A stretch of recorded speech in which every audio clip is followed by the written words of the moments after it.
Our episode today begins with Goldrin talking to himself, saying, "With all these achievements, I will undoubtedly become the next hospital director." Just then, Lord Fennell approaches him, welcomes him, and says, "As my savior, it is only natural that you finally attain the position you deserve." The professor thanks him for this. Then, Professor Goldrin recounts that everything began 13 years ago with the great explosion at the magic tool factory. "I was returning to my hometown, disappointed after my research failed," he recalls. "Then, I looked beside me and saw a nobleman drenched in his blood, fallen on the ground. I thought, I will save him. Perhaps he will open a door for me in this world." That was the first time I used healing powers. I didn't know that Lord Fennell was one of the 7 high nobles, but the plan was spoiled when Bones, that drunkard, took a picture of the event. I had to appoint him as my first secretary and restrict his privileges to ensure his silence. We return to the present, now knowing the whole truth. Dr. Baker then comes to him and says, "Hello, Goldrin. You've made a great name for yourself." The professor replies, "What brings you here? Have you come to flatter the future director? Tell me, what is it? Did that student in the researcher program, Zeno, send you here? I invited him to this party too, but he left quickly to treat some demi-humans who broke in. A foolish, unforgivable act. A member of my team cannot put the common folk above our interests. He must realize our status as healers." After that, Lord Fennell speaks. "Looking back, my relationship with the professor began 13 years ago after I was gravely injured. Yes, I was on the verge of death." Professor Goldrin interrupts him, saying, "I don't think there's any need to bring up that sad story." Lord Fennell is surprised and says, "What humility. This man doesn't want to talk about his heroic deeds. The one before you should be the next director. So, let's hear from the man himself." "Come on, Professor Goldrin, tell them what happened." As the professor steps forward to tell the story, the scene quickly cuts to Zeno, who has just received that picture from 13 years ago. Dr. Baker had told him that he met Mr. Bones the previous night, learned everything, and was given the picture. "But I never expected this," Zeno says. They examine the picture and see a young man who they believe is Afrid, the boy who was lost. They still haven't found him, which means the theory that he survived the incident was correct. They look closer at the picture and see that woman. Meanwhile, the scene shifts to the professor waking up and saying, "What is this? What happened?" "Yes, my friends, it's Baker's ingenious plan. Perhaps he put something in the wine. Do you think it's poison? I suspect so." Then Dr. Baker appears and tells him, "I put a poison in the wine you drank. Poison and medicine are 2 sides of the same coin, and I have the antidote now. Creating medicine is my specialty. It's a poison that gradually causes unconsciousness until it takes a life. Without the cure, you will die within an hour. Your dose was a bit weaker, but I bet you won't last more than 2 hours." Goldrin asks him, "Why are you doing this?" Baker tells him he has known everything for 13 years. "I had strong suspicions," he says, "but the one who confirmed them for me was the talented student in your research program, Zeno. He provided me with all the information. As for Bones, he was hesitant, but I used a mix of wine and medicine to make him talk. And he gave me a very important picture. I'm telling you, people's lives are not a game for you to save one and sacrifice another." The professor tells him they would have died anyway. Baker retorts, "According to your judgment, and Afrid was among them, for whom I will not forgive you. Also among them was my fiancée, you foolish, idiotic professor.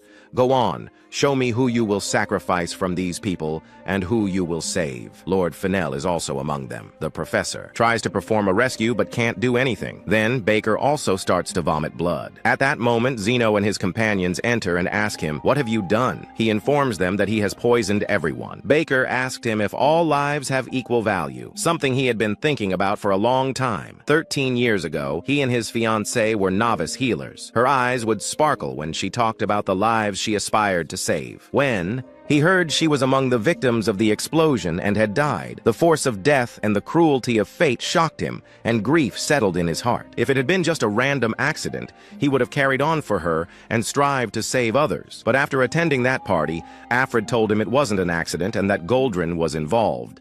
That was the last thing he said before he disappeared. The thought that his fiancée was intentionally murdered, not killed in an accident, was enough to shatter his nerves, but without proof, and with Afrid's disappearance, he couldn't pursue the truth. Zeno understood then that Baker had hired him for this reason. Baker continued, telling Zeno he had hoped to find Afrid, but even if he couldn't, he might be able to sneak into the party and get information. Crisson, enraged, shouted at him to be quiet. He understood what had happened to him. If something so horrific had happened to his own fiancée, he couldn't have borne it, even though he didn't have one. He knew Baker desperately wanted revenge, but not to the point of poisoning the innocent. It shouldn't be this way. He was supposed to be a healer, and their job was to save people. Zeno agreed with him and decided to save all the patients. Baker asked him what good it would do him. Zeno replied that while he had completed the job he was hired for, if he didn't intervene, Baker would end up being accused of a massacre, and someone else would be hurt even more if that happened. He would save all the patients, and this would be in exchange for the farewell party. Baker regretted what he had done, lamenting that it was difficult to prepare a precise antidote spell without knowing the exact components of the poison. Zeno asked him for the details of the poison, but Baker replied that they didn't have much time and had to save people quickly. Zeno then used a spell to treat the wounded. Baker told them it might repair the damage caused by the poison, but it wouldn't remove it from their bodies. Zeno replied that he could stimulate their body's natural healing. Baker grew very worried because the effect of what Zeno was doing was temporary. The poison had already spread throughout their bodies. Zeno reassured him he wasn't a poison expert, but the poison would eventually wear off. He intended to continue the treatment until the poison completely vanished from their bodies. Crisson and Omen decided to help him. Zeno ordered them to focus on the weakest-looking ones first. Watching them, Baker was astonished that Zeno could maintain the healing spell for so long. He had already seen him as special,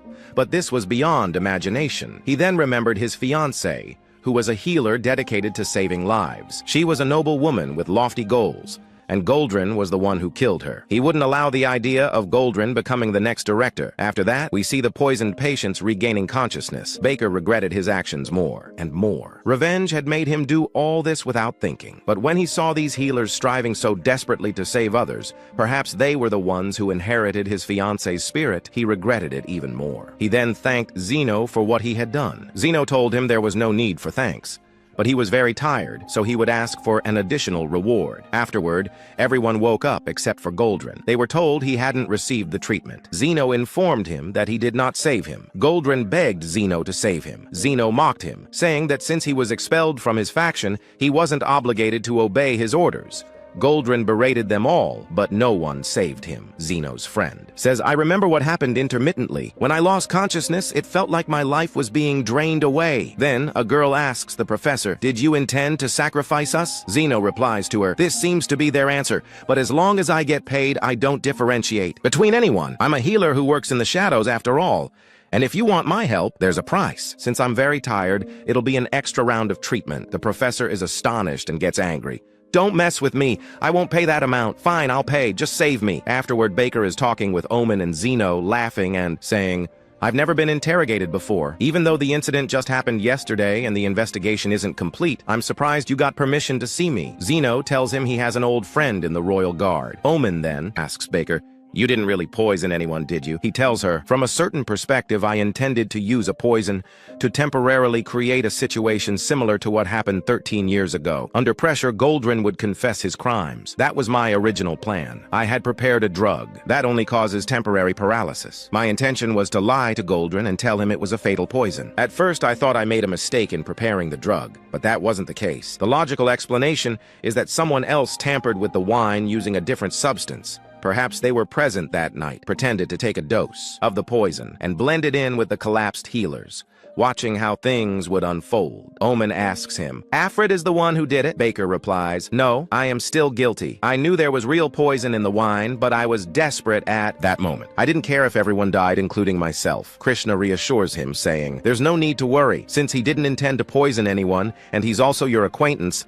I can use my authority as the deputy squad leader to release him." Zeno asks her, "Shouldn't we go through the official procedures?" Krishna answers, "If that's your request, I'm prepared to reveal everything, no matter how embarrassing." Omen tells her, "I don't care about your authority, just do it." Then Baker says to Zeno, "I'm sure you've noticed." Zeno tells him, "You're talking about Afrid from the picture. It's hard to believe he survived after Goldrin drained their energy, considering what happened." Baker asks him a question. "The Afrid I met, maybe his motive isn't just revenge for what happened 13 years ago. You're the one who ruined his plan. Perhaps he'll direct his anger at you next time." Zeno replies, "It's best to avoid trouble, but if that man shows up, I'll send him a bill for all the trouble he's caused," and then he leaves. Later, Baker talks with Krishna, saying, "It's reassuring that there's someone like you." She replies, "But I feel a bit jealous that Zeno came all this way just to visit you. I dislike it even more because he did it for Omen. She was part of my small lab, and on top of that, she's my niece. Being accused of a crime would put her in an awkward position, which is why he wanted to prove my innocence officially. Baker says, the lives Zeno wanted to save didn't just include the healers. He could have ignored me and let me die, but somehow he saved me too. Krishna tells him, I think you were one of those lives. He's a truly exceptional person. After that, Afrid appears, saying to himself, I was excited about this experiment. It seems we'll keep bumping into each other. With this text, I can see how people think and act under harsh conditions. I could have gathered more useful data if he hadn't interfered. In the morning, Zeno says goodbye to Omen and Crisson. Omen tells him, you're the one who prevented the mass poisoning. It bothers me that since everyone was semi-conscious, you won't get the credit. Zeno tells her that his reward is enough for him. He then bids them farewell and leaves. Omen thanks him for his help. His friend then comes to him and says, and so, after finishing this incident, Zelo, the secret healer, finds himself in a new predicament. Zeno tells her, stop with those ominous predictions. And that's how today's episode of this anime ends.